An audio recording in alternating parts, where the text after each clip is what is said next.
Hi guys, it's your girl A. Marie from A. Marie Lace Wigs. This is another mermaid special occasion dress that I made a while back. And I never showed you guys. And this one is really pretty.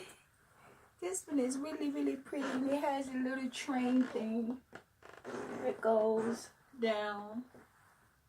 But yes, guys, I love making things and beautiful things, and this one was a special occasion dress that I made, and I just wanted to share that with you guys. I'm working on a lot of like creative stuff, doing a lot of bras and different stuff. I don't know, I like a lot of bling stuff. Since I haven't been ventilating, you know, I like doing tedious things, so I've been working on, this is this bra thing that I'm working on, and I got to get the foam to be able to do the panties, but this is one that I'm working on, and I'm going to design the panties so when you have on these bras, you know, they're not so boring.